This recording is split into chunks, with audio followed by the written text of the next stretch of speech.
À la fin de sa vie, on l'appelait le vieil empereur républicain. Des cortèges silencieux l'accompagnaient. Les drapeaux se penchaient sur son passage, et même ses ennemis baissaient les yeux. Mais si vous aviez vu Jean-Paul II Dubois le jour de sa naissance, un matin glacé de janvier 1905, vous n'auriez rien parié sur ce nouveau-né bleuissant de froid. Posé à même une table de cuisine tachée de sang et de lait caillé, dans une maison qui prenait l'eau.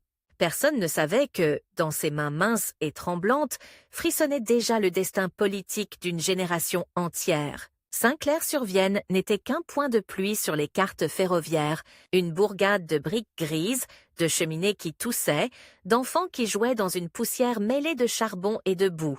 Le père de Jean-Paul, Auguste Dubois, travaillait aux ateliers de la Compagnie du chemin de fer, un colosse aux épaules de pierre, dont les mains noires de graisse faisaient craquer les poignées de porte. Sa mère, Thérèse, tenait un petit étal de légumes au marché, toujours en retard de sommeil, toujours en avance d'un souci. Dans cette maison étroite où chaque courant d'air trouvait sa place, la politique n'était pas une idée abstraite, c'était le prix. Du pain, le salaire qui baissait, la grève qui menaçait, la peur du lendemain comme une ombre au pied du lit. Jean-Paul grandit coincé entre le bruit des trains et les disputes à voix basse de ses parents. Il avait ce regard trop sérieux pour un enfant, ses yeux sombres qui semblaient toujours calculer quelque chose, mesurer le monde comme on mesure un champ avant de le labourer.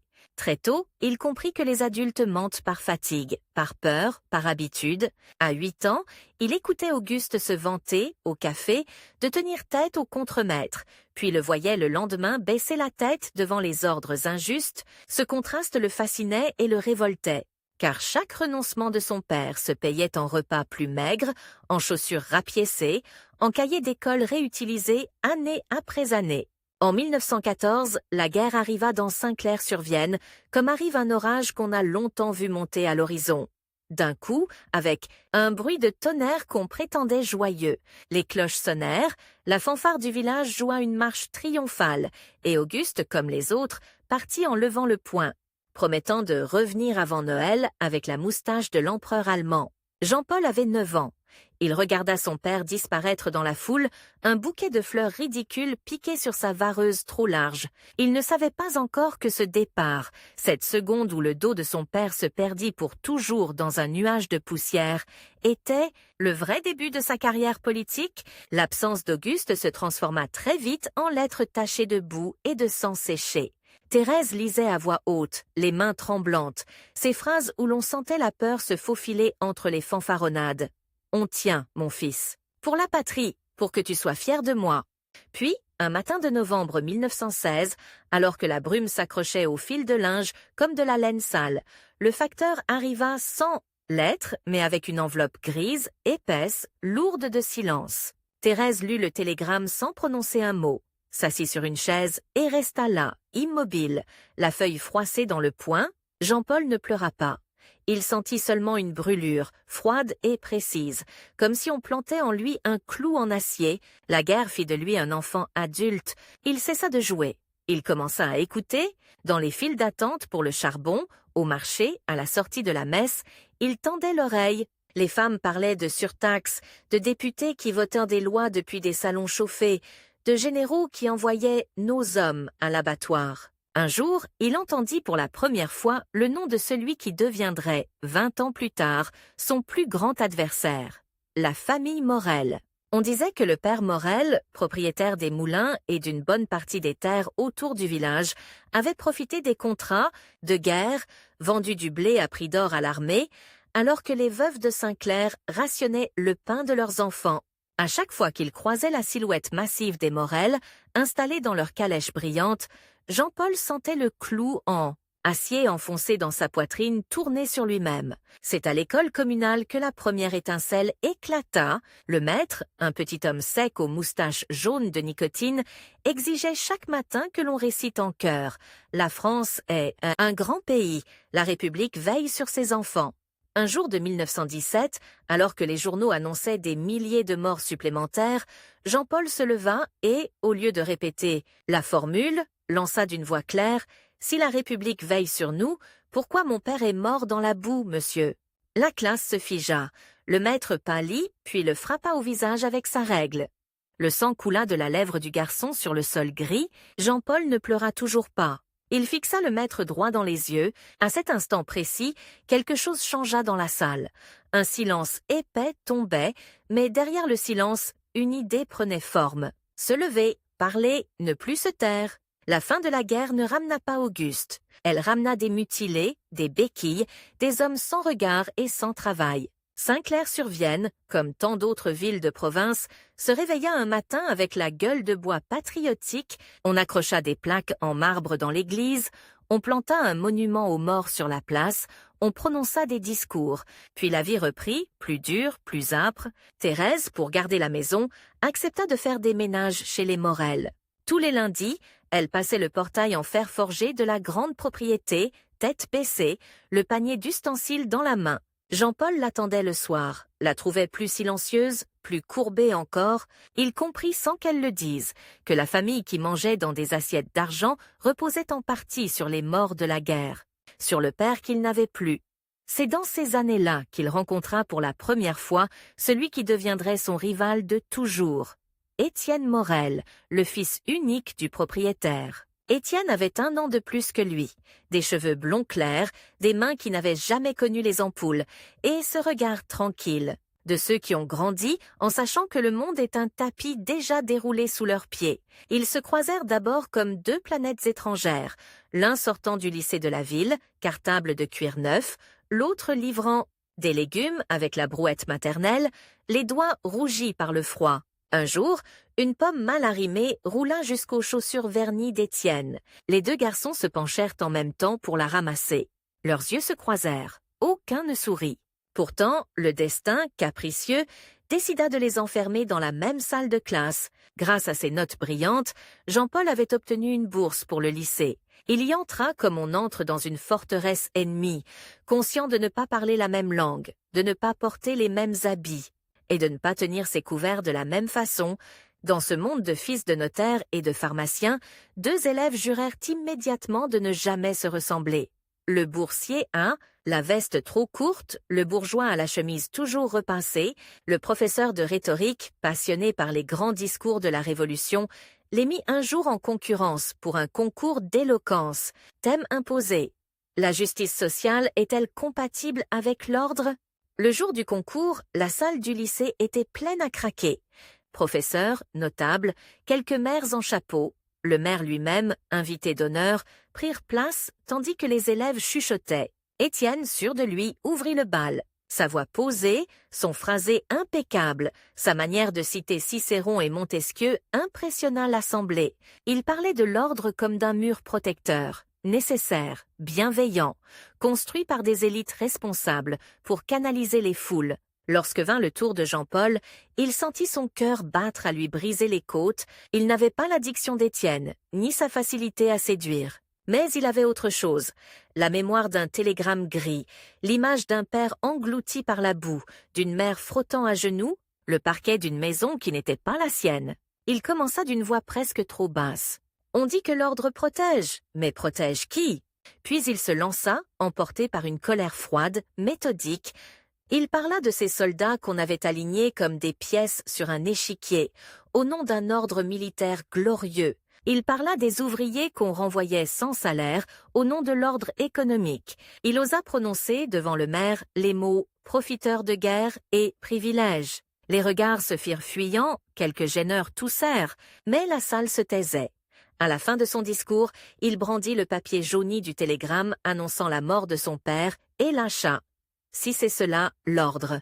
Alors oui, je choisis la justice contre l'ordre. » Un silence, puis des applaudissements rares, hésitants, mais durs comme des coups de marteau. Le jury, embarrassé, proclama Étienne vainqueur. « Pour la forme, pour la tenue, pour la respectabilité du propos », dit le proviseur. Jean-Paul, debout au fond de la salle, sentit en lui une rage brûlante, presque insoutenable. Étienne s'approcha, la médaille encore brillante au cou, et lui tendit la main avec un sourire poli.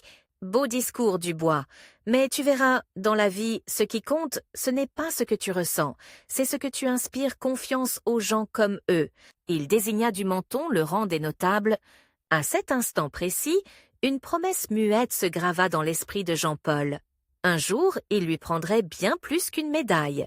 Les années 1920 s'ouvrirent comme une porte entr'ouverte sur un monde nouveau. L'électricité gagnait les villages, le jazz commençait à percer par les postes de TSF, et les journaux, plus nombreux, colportaient des idées qui bousculaient tout. Jean-Paul, bachelier grâce à son acharnement, monta à Poitiers pour suivre des études de droit. Toujours boursier, travaillant la nuit dans une imprimerie pour payer sa chambre étroite sous les toits. Là, au milieu des odeurs d'encre et de papier chaud, il découvrit la puissance des mots imprimés. Une affiche pouvait appeler à la grève, un article pouvait faire trembler un préfet.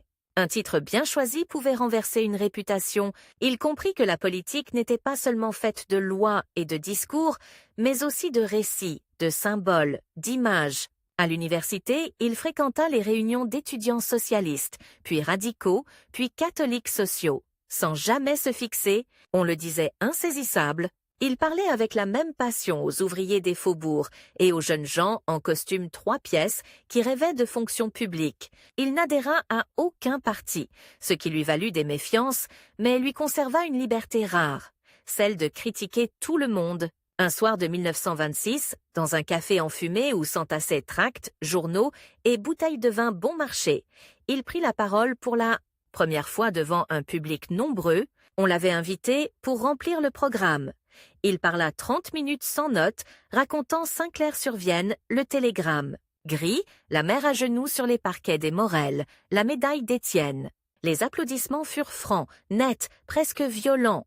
Plusieurs personnes vinrent le voir ensuite. « Tu dois te présenter, Jean-Paul. Tu as une voix. » Mais une autre voix, plus intérieure, lui murmurait « Attention, la politique est une machine qui broie les hommes qui croient la diriger. » Il avait vu trop d'anciens combattants usés par des promesses trahies, trop d'ouvriers trahis par des leaders syndicaux récupérés.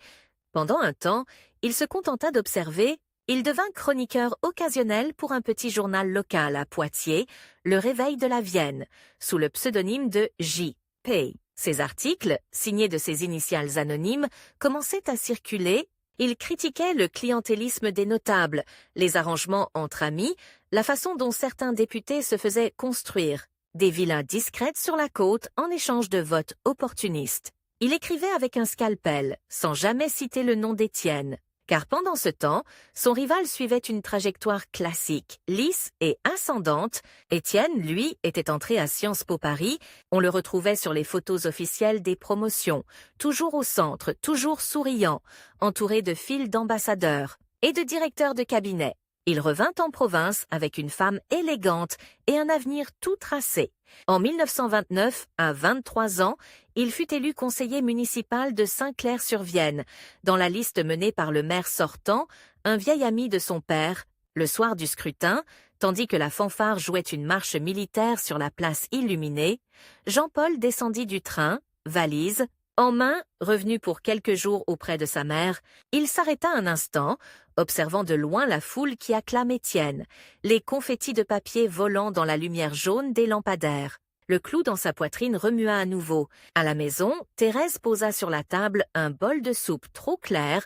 Elle regarda son fils, plus grand, plus maigre, le visage durci par les nuits de travail et les études. « On dit que le jeune Morel est dans la politique maintenant, » dit-elle en remuant doucement sa cuillère. « Il a l'air gentil. Il a demandé de mes nouvelles. » Jean-Paul serra les dents.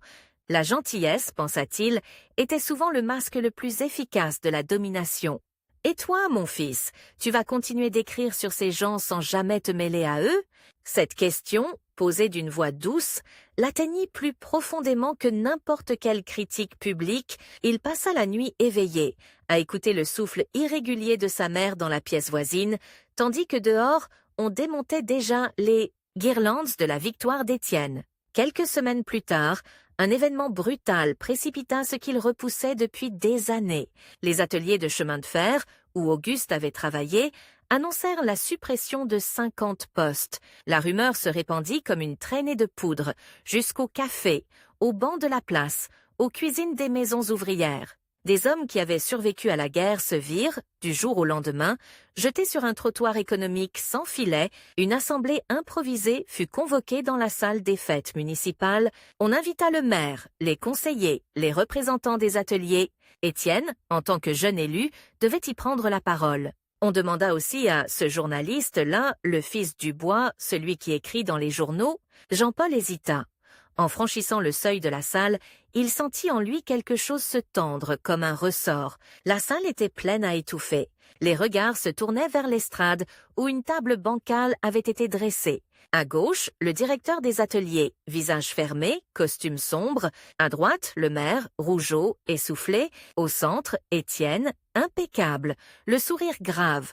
Entouré de notes soigneusement empilées, quand vint son tour, il prononça un discours mesuré, raisonnable, parlant de sacrifices nécessaires, de conjoncture internationale, promettant de porter la voix de Saint-Clair-sur-Vienne jusqu'au ministère. Esmemisai Smartinias. Beaucoup acquiesçaient, résignés, puis, contre toute attente, quelqu'un cria depuis le fond. « Et Dubois, là ?» Le fils d'Auguste, qu'est-ce qu'il en dit? Tous les yeux se tournèrent vers Jean-Paul, collé au mur, surpris d'être ainsi arraché à l'ombre. Il monta sur l'estrade sans notes, sans costume, sans programme. Il ne savait pas encore qu'il disposait, à cet instant, d'un temps très précis, quelques minutes à peine pour décider de sa vie entière. Car les rumeurs couraient déjà. Si aucun mouvement fort n'était lancé dans les 48 heures, la direction des ateliers finaliserait.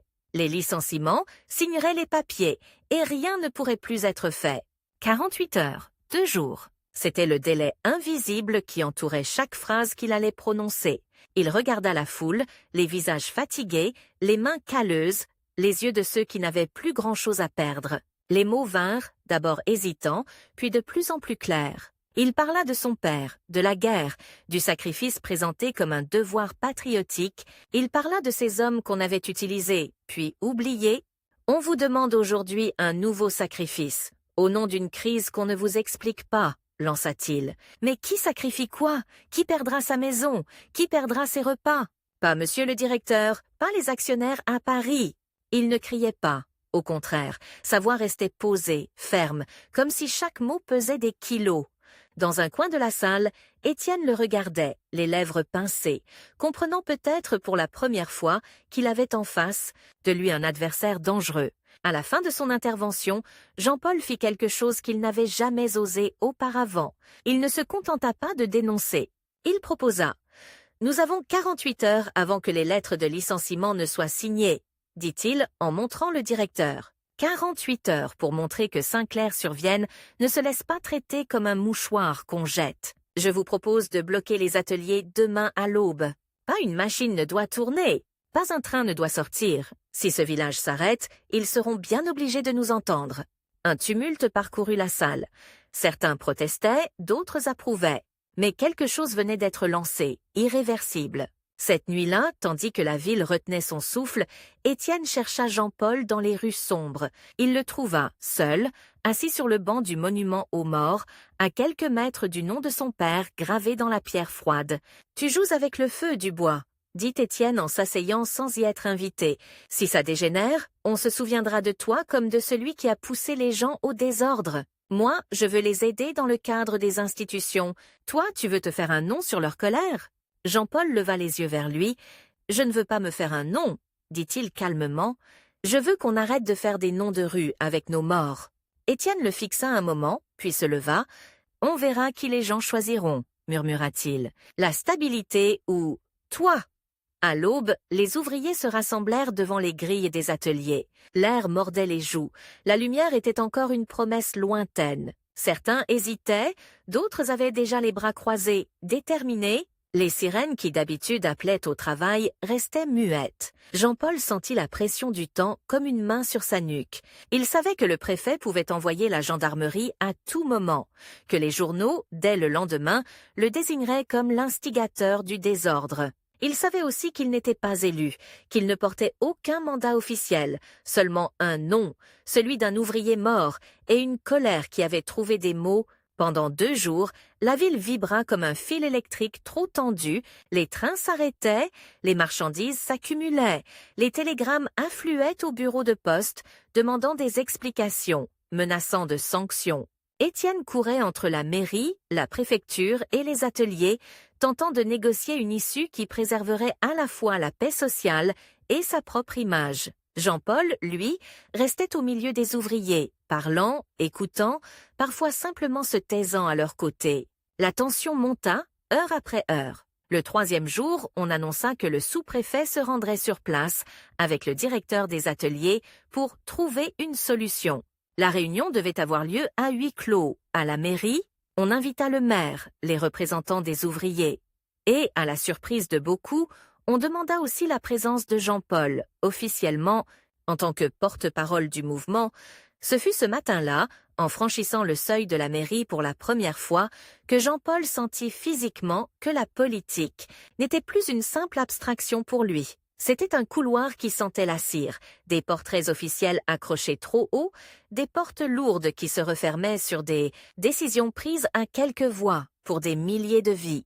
En face de lui, dans la salle du conseil, Étienne l'attendait, déjà assis, un dossier bien rangé devant lui. Le sous-préfet, raide dans son uniforme, posa son képi sur la table et soupira. « Messieurs, dit-il, nous n'avons pas toute la journée. Les lignes sont bloquées, Paris s'impatiente. Il faut sortir de cette crise avant ce soir. » Avant ce soir, une nouvelle limite, plus serrée encore, se refermait. Et dans ce couloir de temps compressé, 2 hommes s'apprêtaient à mesurer, pour la première fois, le poids réel de leur voix.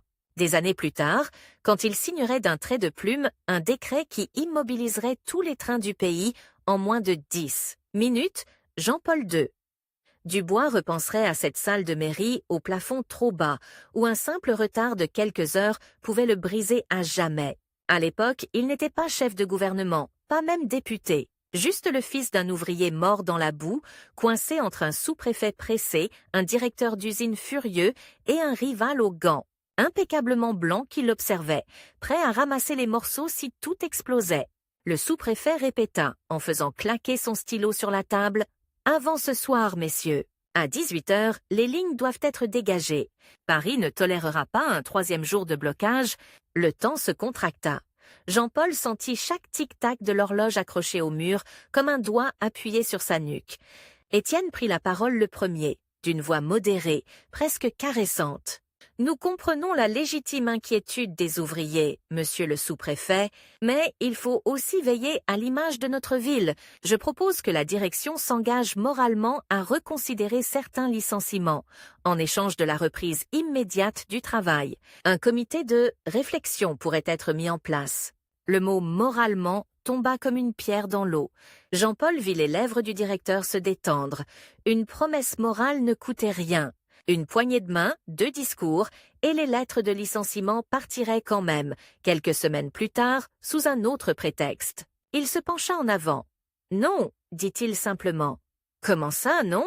Le sous-préfet le dévisagea, stupéfait qu'on ose lui opposer autre chose qu'un oui prudent ou un silence docile.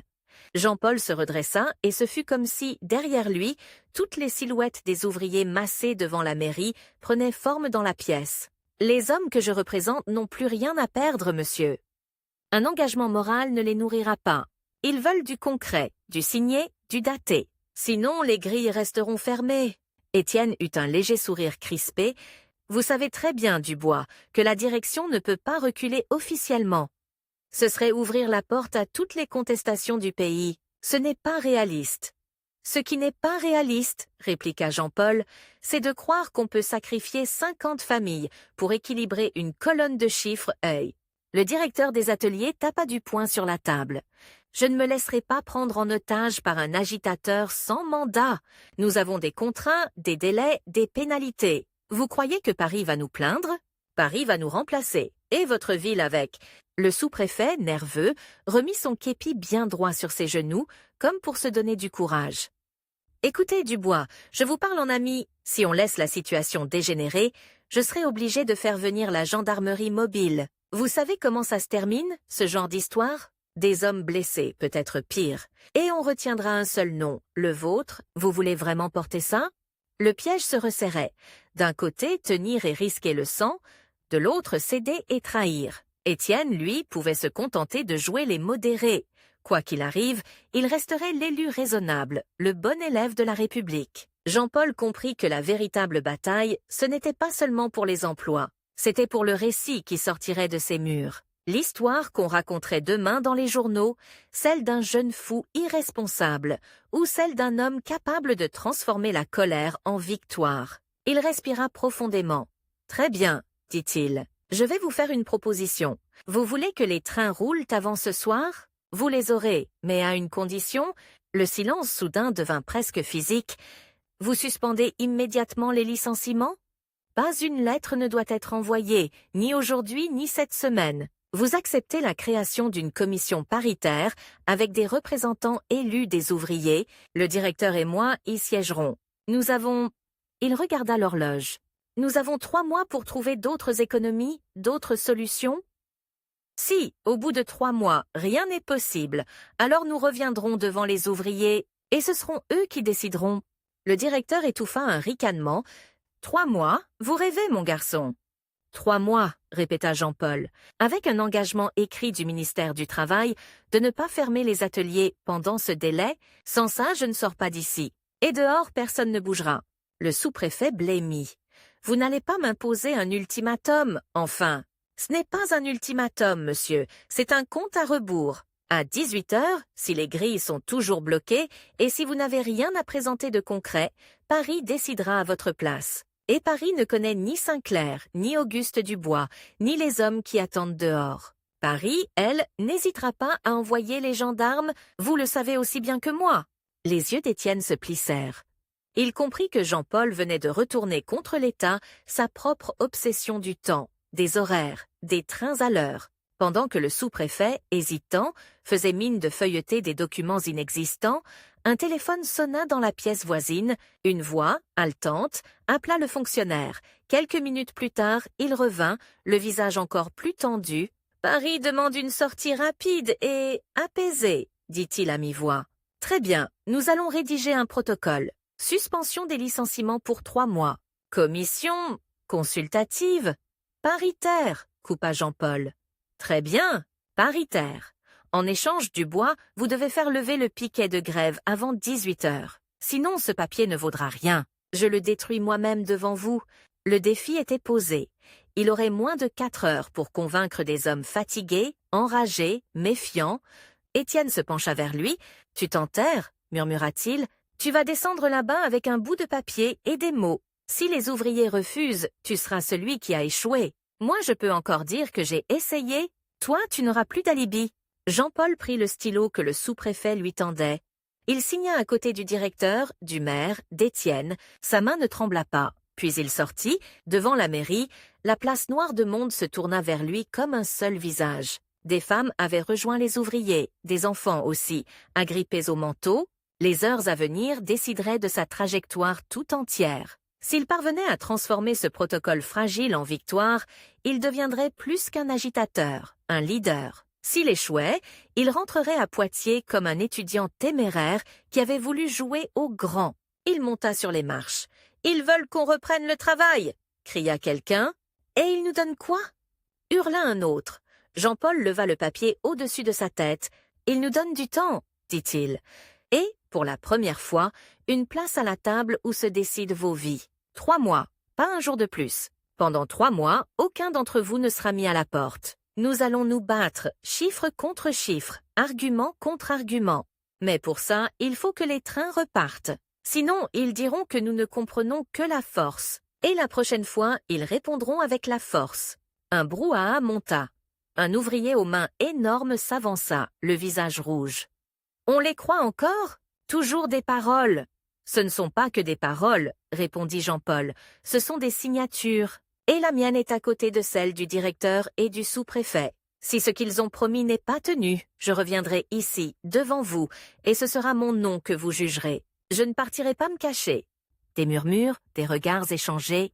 Il sentit la foule basculer, encore indécise. Un gamin, juché sur les épaules de son père, cria « Et si dans 3 mois on n'a toujours rien ?»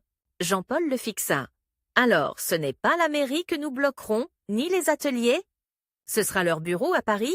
Mais pour que votre colère soit entendue, il faut qu'elle soit juste. Aujourd'hui, on n'enterre pas la lutte, on la déplace. On la rend plus intelligente qu'eux. À ce moment précis, un pavé jaillit de la foule et alla s'écraser contre une fenêtre de la mairie dans un fracas de verre.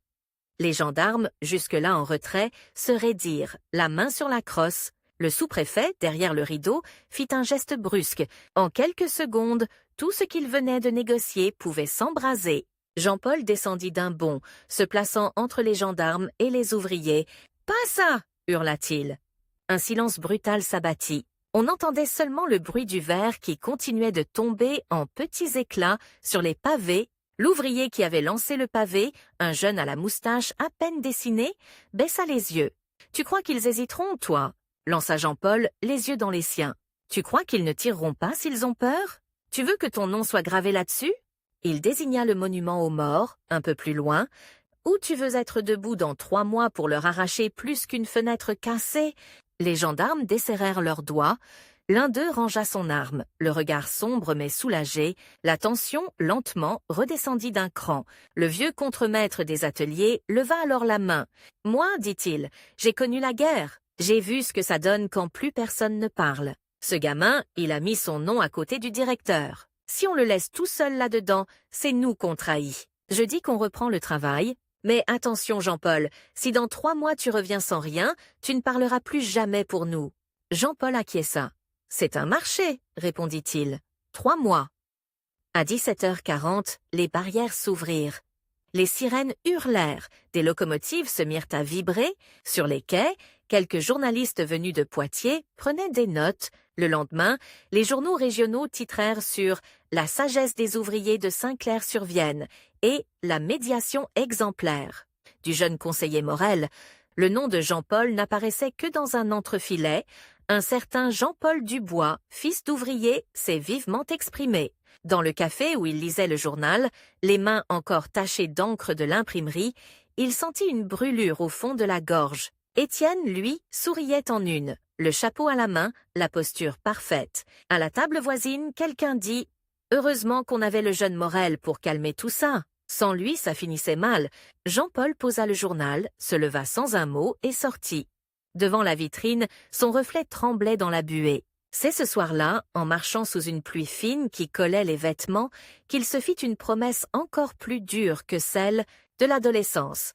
Un jour, il contrôlerait la page entière. Le titre, la photo, les mots. Un jour, ce serait lui qu'on viendrait chercher quand la République vacillerait. Les 3 mois passèrent. Les négociations furent longues, âpres, parfois humiliantes. Jean-Paul se retrouva à calculer, crayon à la main, des économies de charbon, des réorganisations d'horaires, cherchant dans les marges, comptable les vies à sauver. Il découvrit qu'un emploi pouvait disparaître pour un 10e de franc mal placé dans un budget. À la surprise du directeur lui-même, ils trouvèrent des solutions. Les ateliers furent modernisés, quelques primes gelées, des contrats renégociés. Au final, seuls 10 postes furent supprimés, indemnisés largement.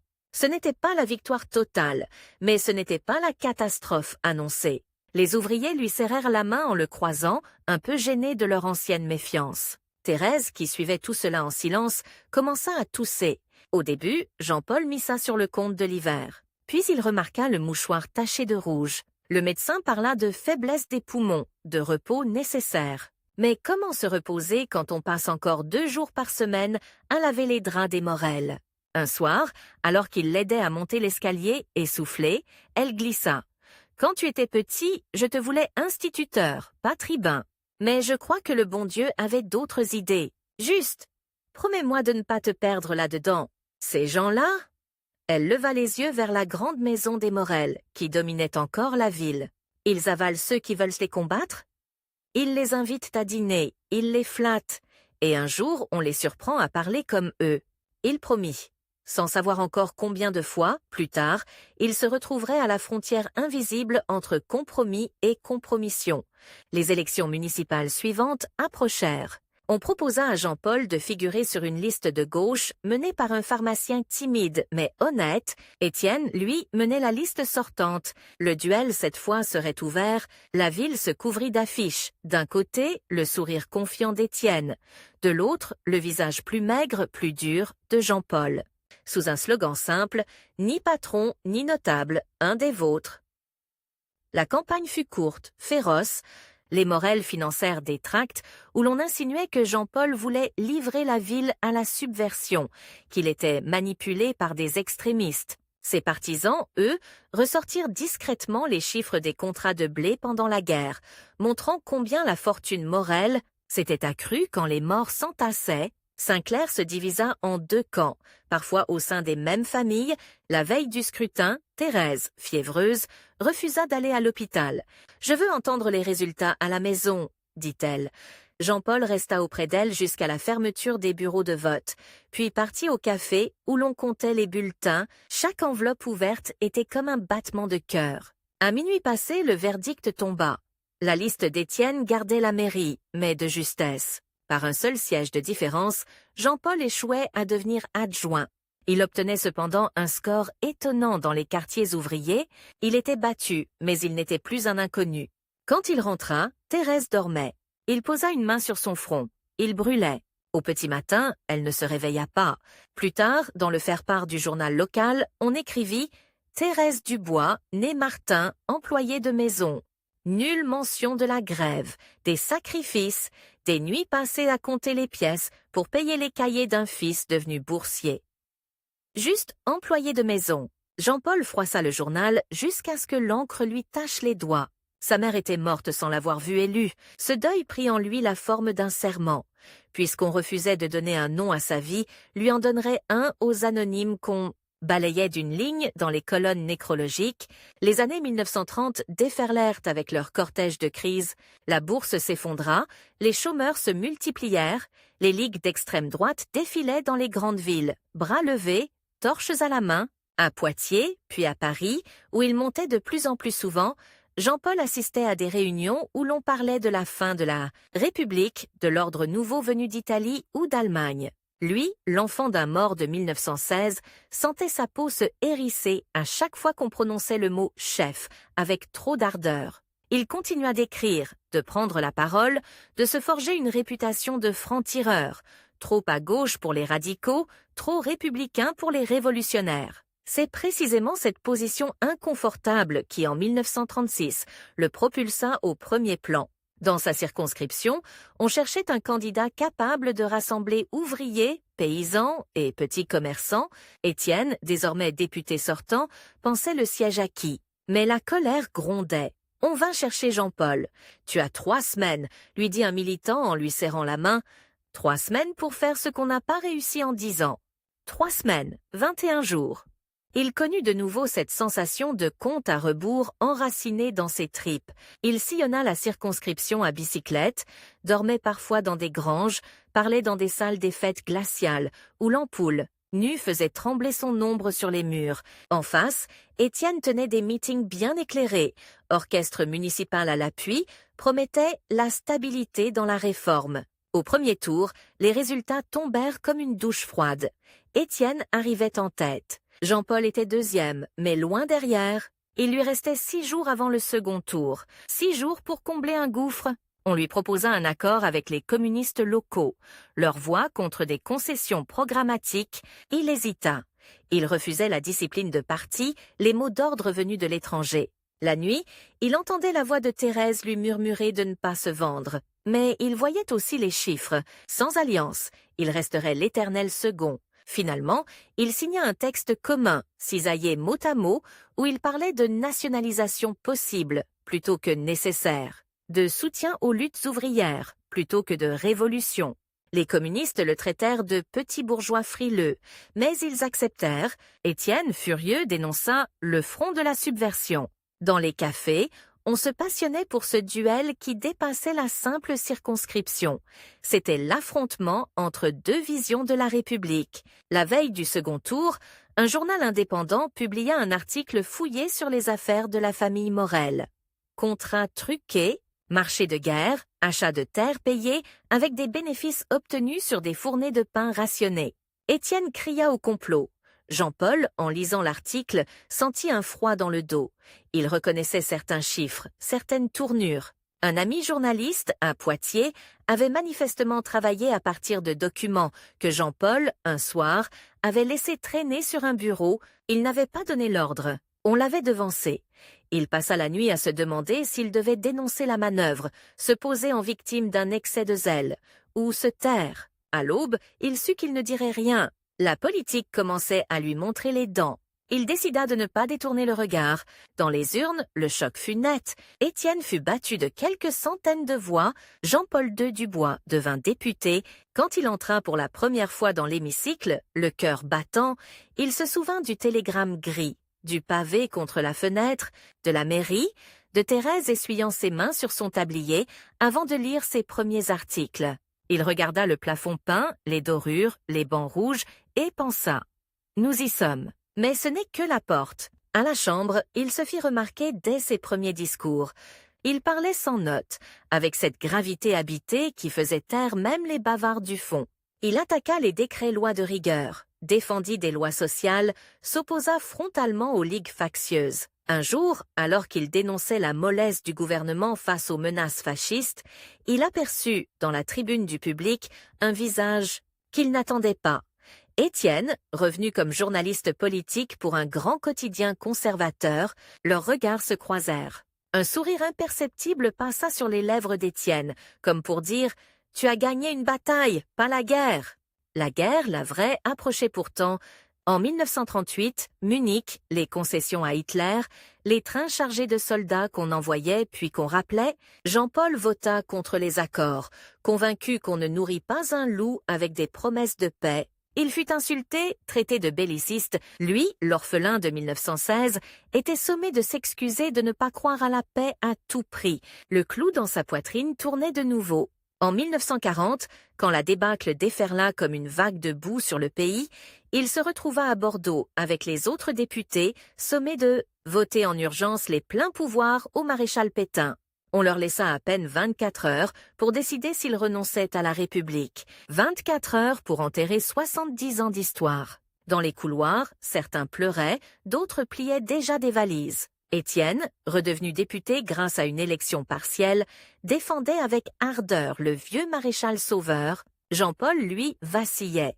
S'il votait contre, il risquait l'arrestation, l'exil, l'oubli. S'il votait pour, il se trahirait lui-même. À l'instant de lever la main, il se revit sur le banc du monument aux morts, face au nom d'Auguste. Il se revit devant les ouvriers, promettant de ne pas fuir, quand le président de séance appela « Ceux qui sont pour », une forêt de mains se leva, à ceux qui sont contre, un maigre bouquet de bras, parmi eux, celui de Jean-Paul II Dubois, tendu haut, tendu droit. Le soir même, un collègue lui glissa à l'oreille. « On a des listes. Les premiers arrêtés seront ceux qui ont voté contre. Tu as quelques heures pour disparaître ?» Quelques heures. Encore une fois, le sablier.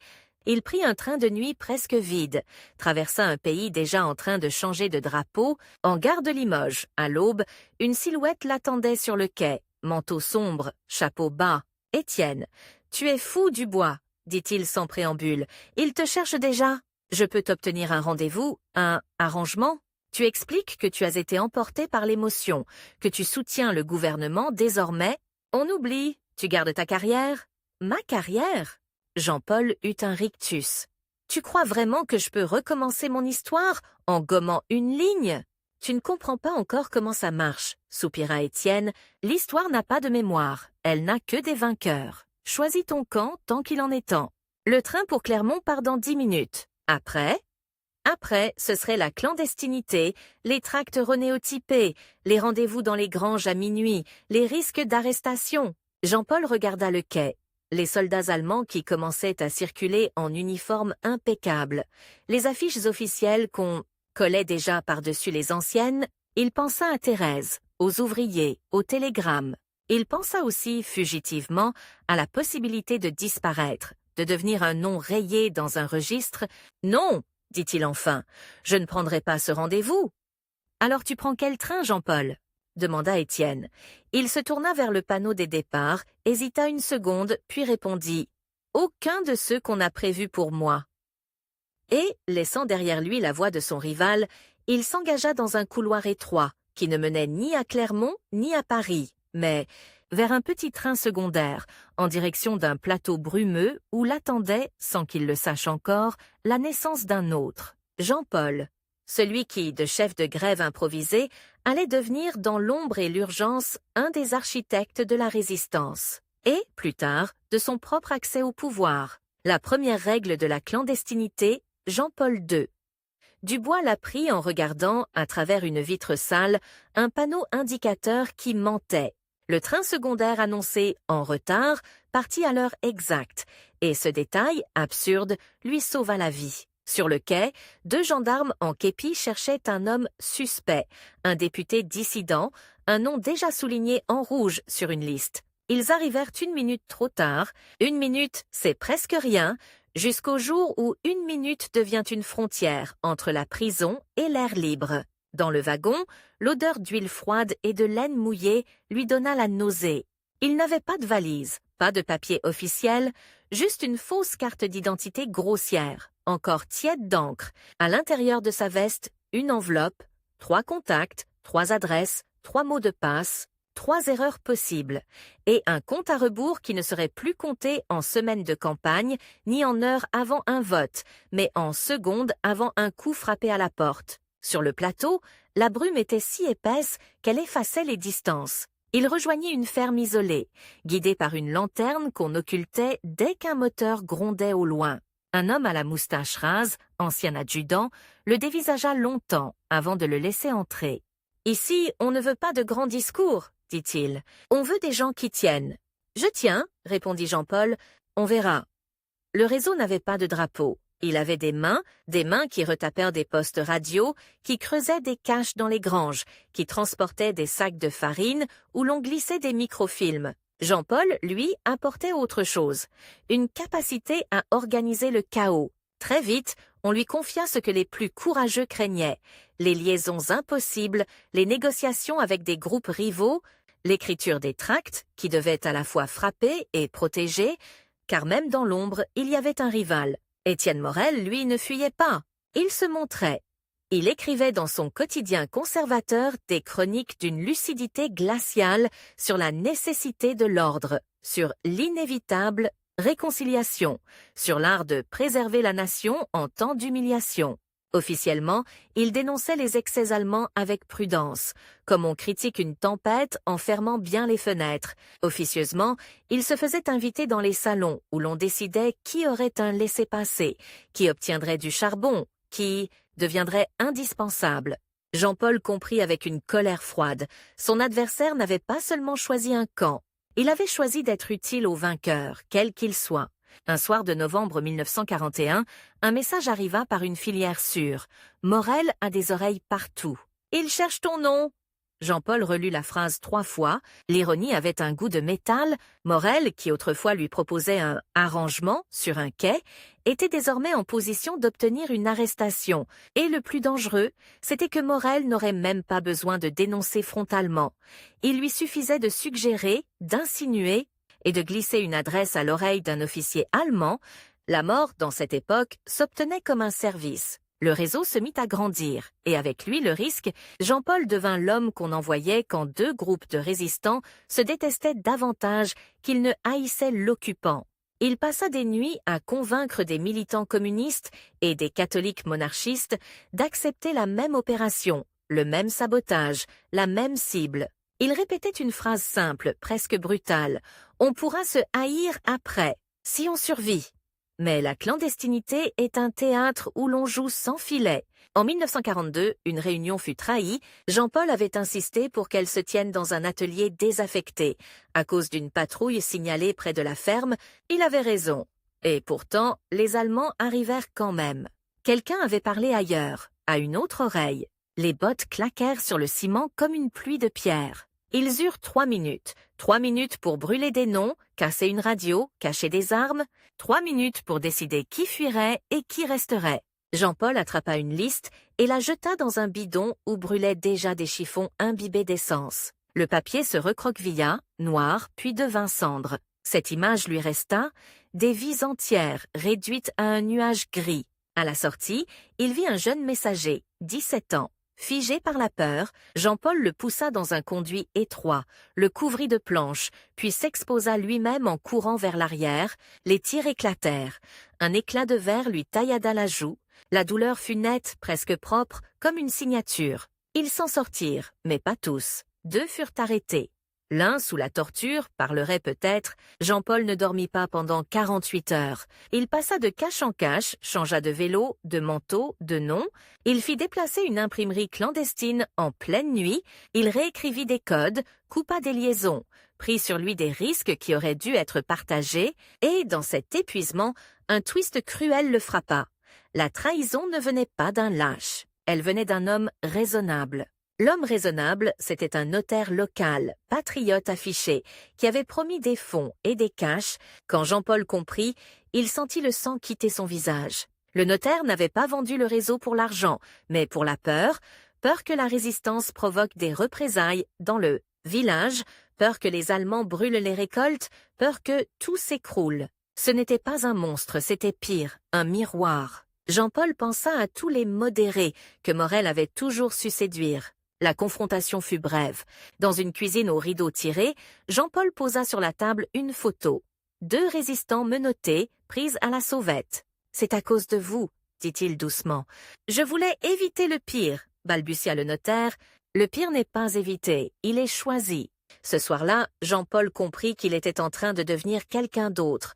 Non plus seulement un homme qui s'indigne, mais un homme qui tranche. Et cette transformation, il la détesta. Il se surprit à penser en termes de pertes acceptables. Il se surprit à calculer qui sacrifier pour sauver le reste. La résistance le forgeait et l'abîmait. En 1943, on lui confia une mission qui ressemblait à une condamnation. Coordonner l'évacuation d'un pilote allié abattu en traversant une zone saturée de contrôle. Délai, 48 heures, pas une de plus. Après, le pilote serait transféré, interrogé et, avec lui, tout un réseau tomberait. Jean-Paul prit la décision qui choque toujours quand on la raconte. Il fit arrêter un homme, un collaborateur local connu, qui se vantait trop au café, non par la police, par le réseau. Ils l'enfermèrent dans une cave, lui mirent un chiffon dans la bouche. Jean-Paul n'assista pas au coup, mais il entendit les bruits. Le lendemain, ils avaient une information, l'horaire exact d'une patrouille. Le pilote passa. Et pourtant, au même moment, Étienne Morel continuait de publier des articles. Il y avait, dans ces lignes, une intelligence qui donnait la chair de poule. Il anticipait les retournements, préparait les justifications. Il parlait déjà de reconstruction morale, de continuité de l'État, comme s'il écrivait le futur au crayon, prêt à gommer. Jean-Paul, caché dans une grange, lisait ces morceaux de papier avec une rage qui lui faisait trembler les doigts. Son rival avait compris quelque chose. L'après-guerre serait une bataille de récits. Celui qui arriverait avec une histoire propre gagnerait des postes, des tribunaux, des micros. Quand l'été 1944 éclata, ce fut une accélération brutale, presque irréelle.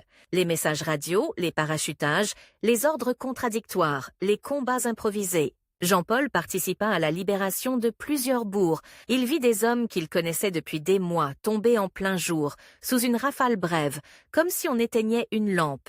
Il vit aussi, dans l'euphorie, la violence se déchaîner. Des femmes tondues sur les places, des jugements en 10 minutes. Il s'interposa plus d'une fois. « On ne libère pas un pays en le salissant », répétait-il, « sinon on ne libère rien. On échange seulement de bourreaux. » Cette phrase lui valut des ennemis, même parmi les siens. Les plus durs l'accusèrent de mollesse. Les opportunistes l'accusèrent de vouloir protéger des notables. Et Jean-Paul sentit, à nouveau, l'ombre de Morel. L'homme qui, demain, se présenterait comme celui qui a évité les excès, tout. En ayant profité de la nuit, la libération, pourtant, ouvrit une porte que Jean-Paul n'avait pas imaginée si vite. On cherchait des figures propres, des hommes qui n'avaient pas voté les pleins pouvoirs, qui avaient résisté, qui avaient une légitimité. On lui proposa un poste au comité départemental de libération, puis une responsabilité plus large dans l'organisation des transports et du ravitaillement. Et là, l'ancien fils d'ouvrier comprit que le pouvoir réel n'était pas dans les discours, mais dans les leviers.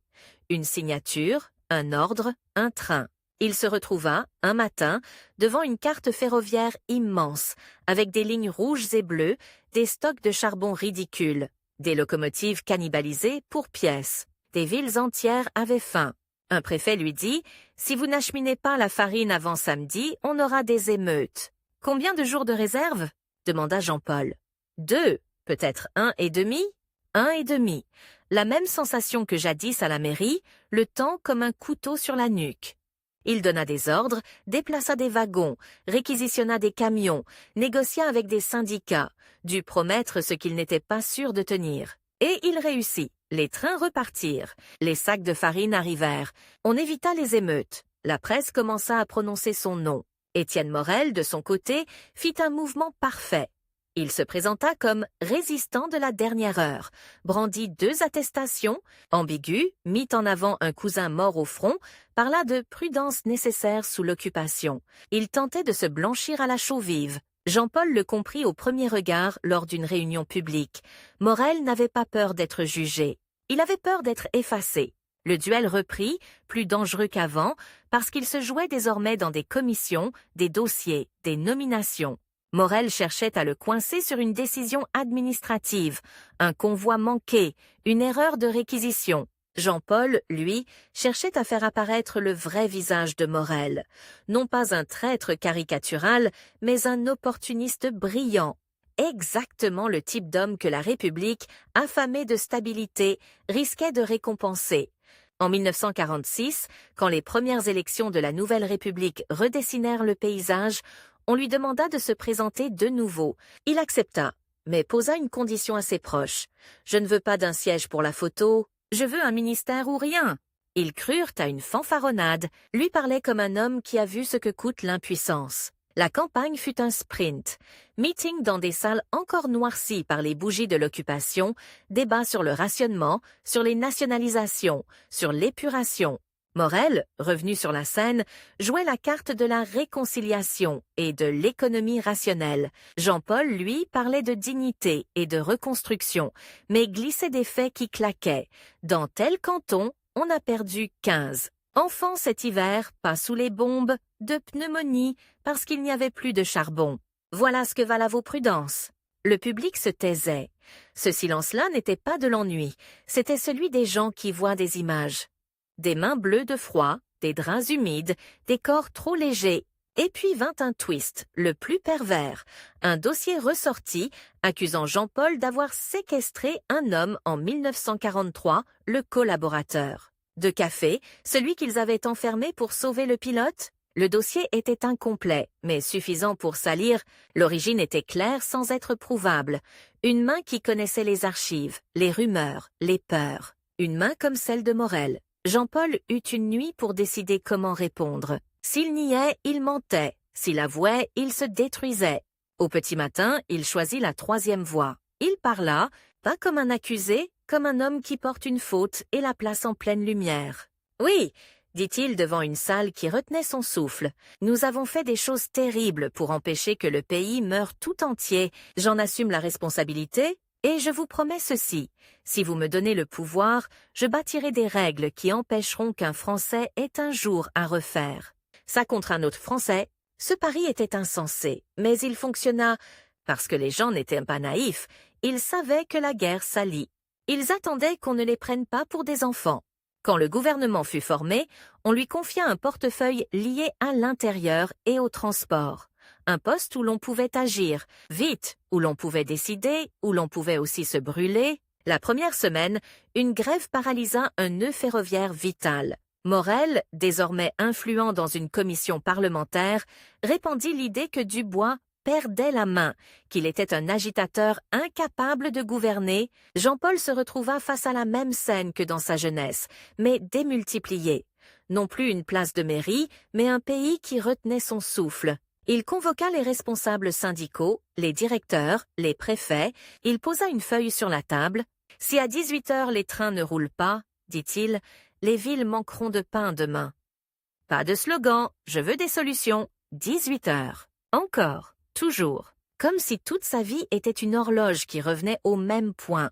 Il obtint un accord en jouant une carte que personne n'attendait.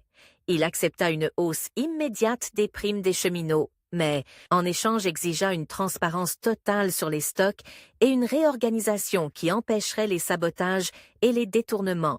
Il n'offrit pas une promesse, il offrit un mécanisme et, à 17h56, les premiers trains repartirent. Le lendemain, un journaliste lui demanda « Vous vous prenez pour un homme providentiel ?» Jean-Paul répondit sans sourire « Je me prends pour un homme qui n'a plus le droit de perdre du temps. » Dans l'ombre, Étienne Morel encaissa ce succès comme une gifle. Mais Jean-Paul savait, et c'était là la vraie montée de tension, qu'un rival comme Morel ne disparaît pas.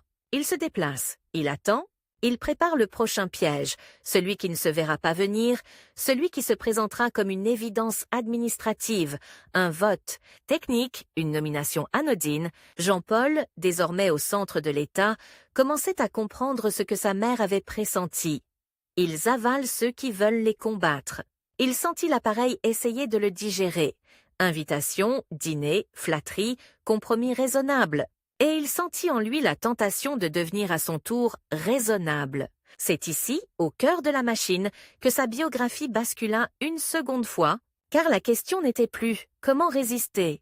La question devenait « comment gouverner sans se trahir ?» quand chaque décision, chaque train lancé, chaque dossier signé peut tuer. Un adversaire ou vous transformer en lui? Nombre de caractères, espace inclus, 1628. On ne voit jamais le moment exact où un homme quitte le pouvoir. On filme la poignée de main, le sourire figé, la révérence protocolaire, mais on ne montre pas ce qui se passe 1 heure plus tard. Quand la lumière des bureaux se coupe et qu'un ancien ministre descend un escalier de service, une boîte en carton sous le bras, c'est dans ce couloir-là que Jean-Paul II Dubois comprit que le vrai vertige n'était pas de prendre les commandes d'un pays, mais d'en être arraché. Le silence faisait plus de bruit que toutes les séances de l'Assemblée réunies. Quelques semaines plus tôt, il dirigeait encore, d'une voix ferme, des réunions où l'on décidait de l'envoi de renforts policiers, de la réquisition de camions, de la fermeture d'usines en faillite. Le pays grondait. Les ouvriers, les étudiants, les anciens soldats des guerres coloniales, tous semblaient soudain réclamer en même temps ce qu'on leur avait promis par morceaux, du respect, du travail, de la justice. Les manifestations grossissaient. Dans certaines villes, on dressait des barricades avec les carcasses de voitures. Les journaux titraient sur « la fièvre du bois », comme si un seul homme concentrait tout le malaise. Dans l'hémicycle, Étienne Morel retrouvait son talent de serpent. Il se posait en garant de l'ordre républicain, avec cette gravité glacée qui faisait oublier qu'il avait déjà servi tous les régimes. On l'écoutait quand il disait « Le pays a besoin d'une main ferme, pas d'un ancien résistant sentimental ». Ce mot, sentimental, revenait dans toutes ses interventions, comme une balle traçante destinée à atteindre Jean-Paul dans le dos. La crise éclata vraiment un matin de mai. Une grande grève nationale paralysa les transports. Les gares, qu'il avait réussi à dompter dans l'après-guerre, se retrouvèrent figées comme des animaux blessés. Sur les quais, les gens dormaient à même le sol. Des enfants sur le ventre de leur mère, des valises ceinturées avec de la ficelle. Un télégramme arriva au ministère avec ces mots secs « Préfecture X signale risque d'émeute grave. Demande instruction avant 18 heures. » Encore 1 heure fatidique. Encore un compte à rebours. Les conseillers défilèrent dans son bureau, dossier à la main. « Monsieur le ministre, si vous ne signez pas le décret d'extension des pouvoirs de la police, nous aurons des morts. »« Et si je le signe ?» demanda Jean-Paul. « Nous aurons peut-être des morts aussi, » répondit l'un d'eux, « mais ils seront légitimes. » Ce mot lui donna la nausée. Légitime, comme si l'encre sur un papier pouvait blanchir le sang sur les pavés. Il lui restait moins de 8 heures pour trancher. Les rapports s'entassaient. On y parlait de militants extrémistes, mais aussi d'ouvriers qui réclamaient simplement leur paye, d'enseignantes qui protestaient contre des classes à 50 élèves. À la radio, un journaliste citait déjà des sources anonymes affirmant que le ministre de l'Intérieur hésite dangereusement. Cette hésitation, Morel la guettait comme un chasseur, attend le moment où l'animal se découvre. L'après-midi, le Conseil des ministres vira presque à la scène de théâtre. Le chef du gouvernement, pâle, lança « Jean-Paul, il nous faut un signal. » Tu signes ou c'est le chaos. Morel, lui, feignait la modération. Nous ne parlons pas de tirer dans la foule, seulement de donner à nos forces l'autorité nécessaire. Les responsabilités doivent être prises. Responsabilité, encore un mot usé jusqu'à l'os. À 17h30, Jean-Paul prit une décision qui, encore aujourd'hui, divise les historiens. Il signa un décret, mais amputé, réécrit à la main. Il refusa les pouvoirs les plus durs, interdit tout usage d'armes à feu sans menace directe, imposa la présence d'un magistrat dans les opérations sensibles. « On va me traiter de faible », dit-il à voix basse. « Ou d'assassin si ça tourne mal », répondit un proche. Le papier partit. Le temps, lui, continua de courir. Le soir, dans une grande ville industrielle, une charge mal encadrée, une grenade lacrymogène mal lancée, une panique mal contenue, et 2 corps étendus sur l'asphalte. Une étudiante, 20 ans, un ouvrier, père de 3 enfants. Ils avaient des prénoms simples, des photos dans des portefeuilles froissés. Les flashs populaires fixèrent leurs visages, et le pays entier les vit le lendemain, agrandis en pleine page. Au-dessus des portraits, un titre en lettres noires. Ils sont morts pour un décret. Morel se saisit de l'instant avec sa précision habituelle. À l'Assemblée, il se leva, drapé dans une indignation impeccable. Nous n'accusons pas la police, nous n'accusons pas les manifestants. Nous posons une question. Qui a signé? Qui a pris cette décision? À quelle heure? Sous quelles influences? La République a le droit de savoir. Dans les bancs, plusieurs collègues qui, la veille encore, serraient la main de Jean-Paul avec effusion, évitaient maintenant son regard. Une commission d'enquête fut ouverte. Les auditions se succédèrent. Retransmises à la radio, parfois à la télévision, on disséquait chaque minute de ce fameux après-midi. Qui avait dit quoi? Dans quel ordre? Avec quels mots exacts? Des notes internes fuitèrent dans la presse. Complaisamment, on y voyait des annotations griffonnées en marge, dont une soulignée « JPD hésite ». Morel insiste sur la fermeté. Le duel, déjà ancien, s'affichait désormais en gros plan, sur les écrans des cafés. Un soir, alors que les couloirs du ministère se vidaient, Morel apparut à la porte du bureau de Jean-Paul, sans annoncer sa visite. Il referma derrière lui, posa son chapeau sur la table et dit, d'une voix presque douce, « Nous savons l'un et l'autre comment ces choses se passent. On ne maîtrise jamais tout. Le hasard, l'énergie, la peur. Vous n'êtes pas un meurtrier, Dubois. Mais la politique n'a pas besoin de nuances. Elle a besoin de coupables. » Jean-Paul le fixa, sans répondre. « Je peux, continua Morel, contribuer à limiter les dégâts. La commission n'a pas vocation à vous envoyer en prison. Elle a vocation à rassurer l'opinion. Si vous annoncez votre démission avant la fin de ces travaux, nous n'irons pas plus loin. Sans cela, certains dossiers pourraient ressortir.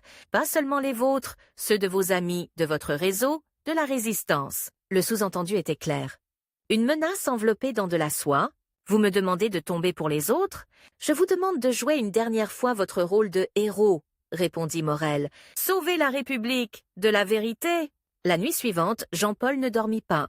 Il revoyait la jeune étudiante, l'ouvrier, ses signatures anciennes et récentes, ses compromis, ses refus.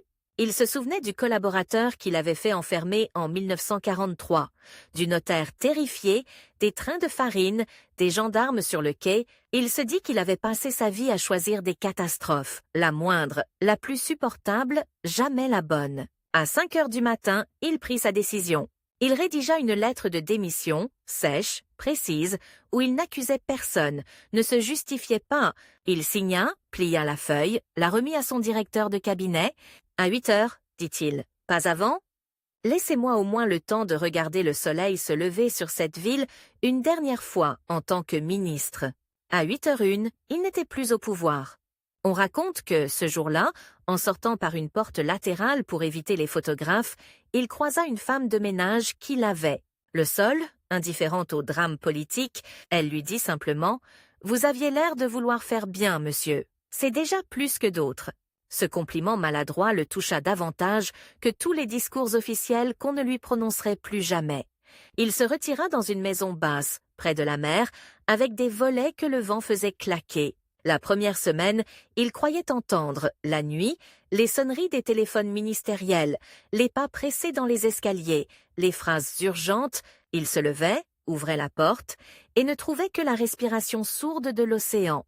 Le vide avait une texture, elle lui collait à la peau. Au bout d'un mois, le médecin local lui donna une autre limite. Vous avez trop tiré sur la corde, monsieur Dubois. Le cœur est fatigué.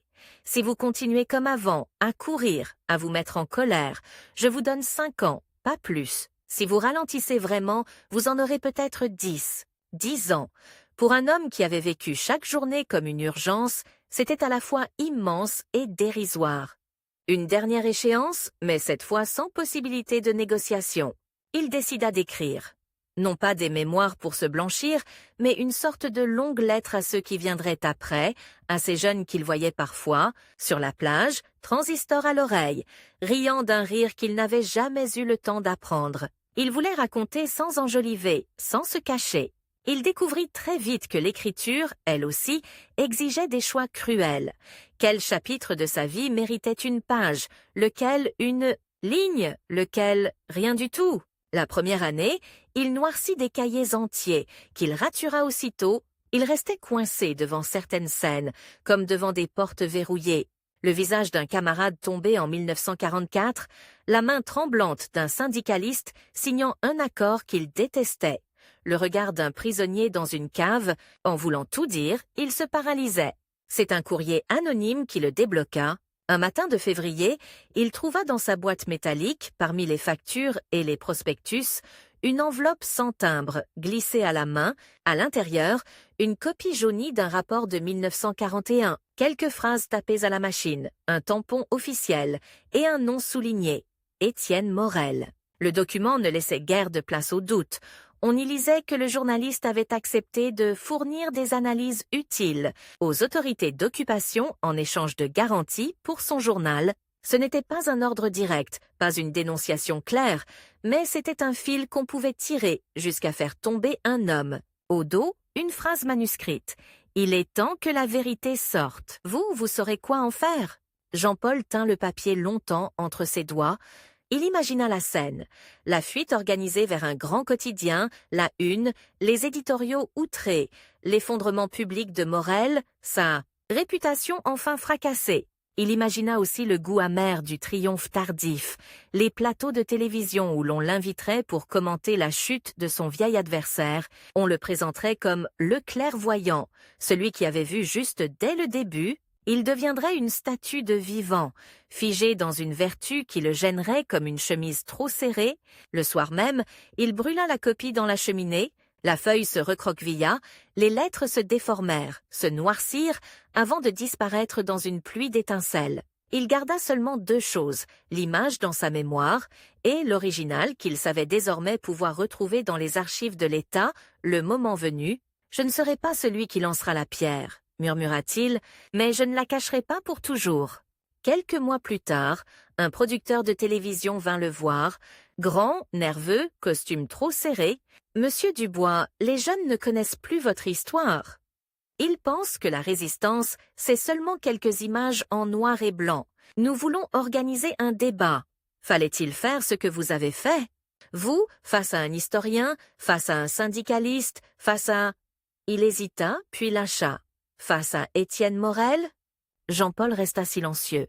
Le producteur crut à un refus. « Cela ferait une belle audience », ajouta-t-il, comme si l'argument pouvait tout. « Ce serait surtout une belle erreur », répondit finalement Dubois. « Nous nous sommes affrontés toute notre vie dans l'ombre. Le transformer en spectacle serait indécent. » Il marqua une pause. « Mais je viendrai, sans lui. Et je parlerai, pas pour me défendre, pour leur dire ce que ça fait, de vivre avec les choix qu'on a faits. » L'émission eut lieu dans un studio froid, un soir d'automne.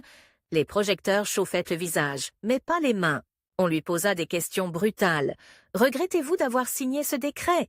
Avez-vous protégé certains collaborateurs après la libération? Vous sentez-vous responsable de la mort de ces 2 manifestants ?»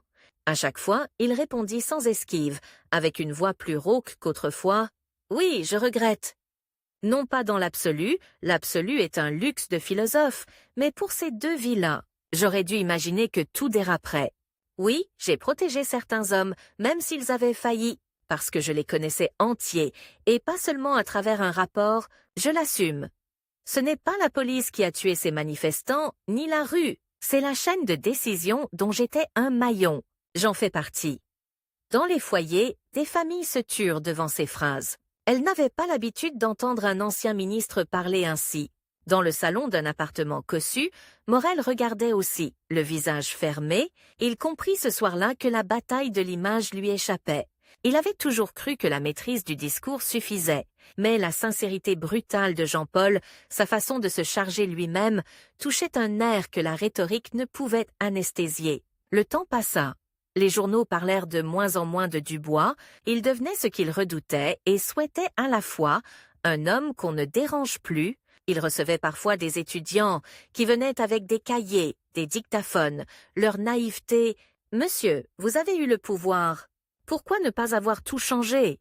La question le frappait toujours comme un coup de poing. « Parce que tout n'existe pas, » répondait-il. Il y a des budgets, des alliés, des adversaires, des vies qui dépendent des colonnes de chiffres. Quand vous tirez une corde, c'est un autre nœud qui se serre. Le courage, ce n'est pas de promettre la lune, c'est de regarder en face qui va tomber quand vous avancerez d'1 mètre, et de décider quand même, en sachant que vous ne serez pas pardonné. Il repartait souvent déçu. Il cherchait des réponses limpides, il trouvait des zones grises. Un jour, l'un d'eux posa une question différente. « Et Morel, vous le détestiez vraiment ?»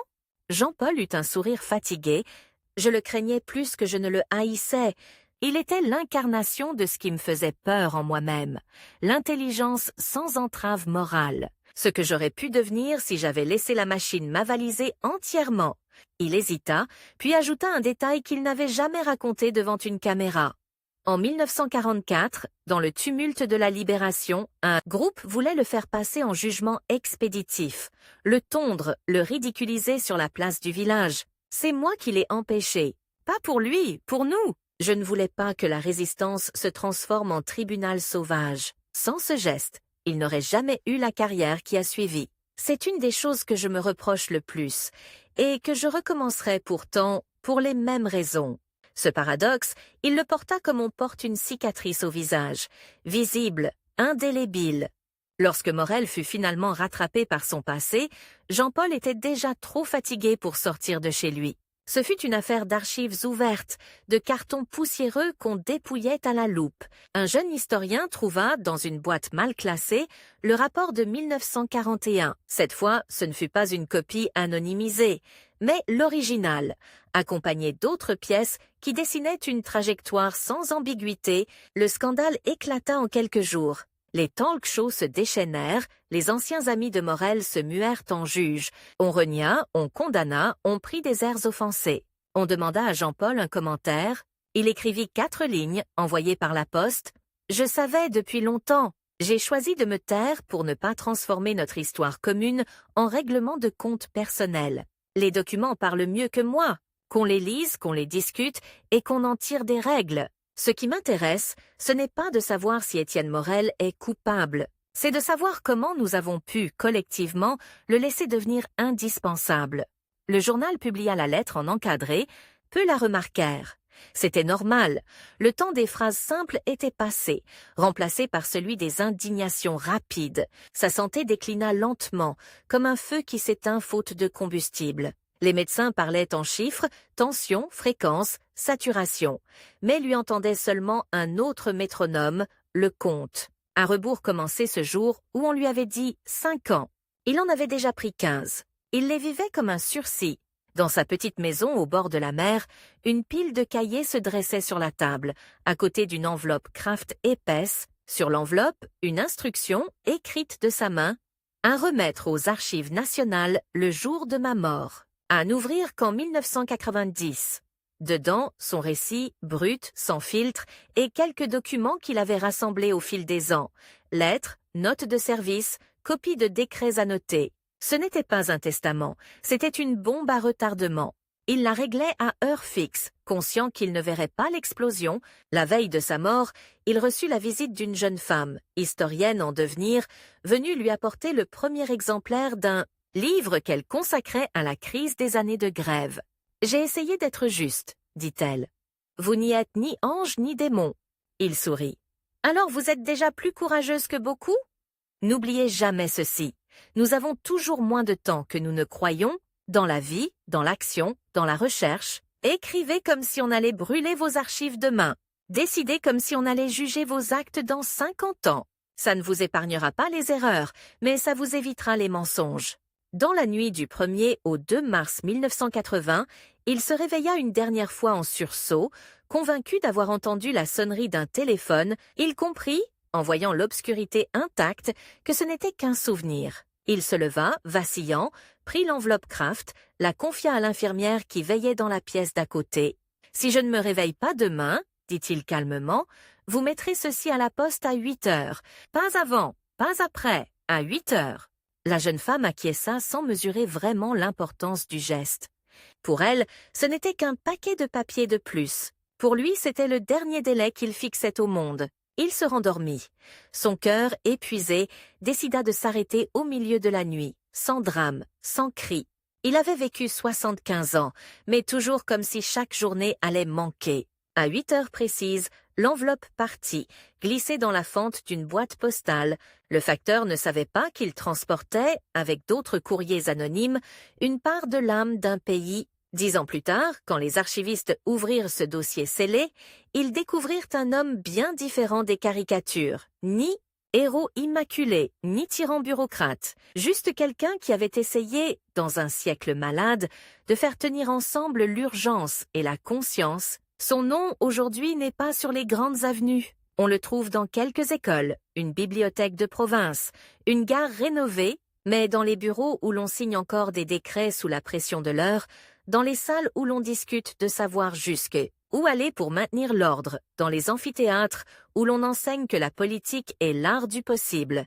Il y a parfois une phrase qui circule, attribuée à tort ou à raison à Jean-Paul II Dubois, « Le temps manque toujours ». Ce qui nous juge, ce n'est pas le temps qu'on a eu, c'est ce qu'on a refusé de sacrifier quand il n'en restait plus. On ne sait pas s'il l'a vraiment prononcé. Peu importe. Ce qui compte, c'est que derrière ces mots, on devine un homme qui, jusque dans sa dernière nuit, fixait encore des heures limites, non pour lui-même, mais pour ceux qui, après lui, auraient à décider, à signer, à vivre avec leurs choix.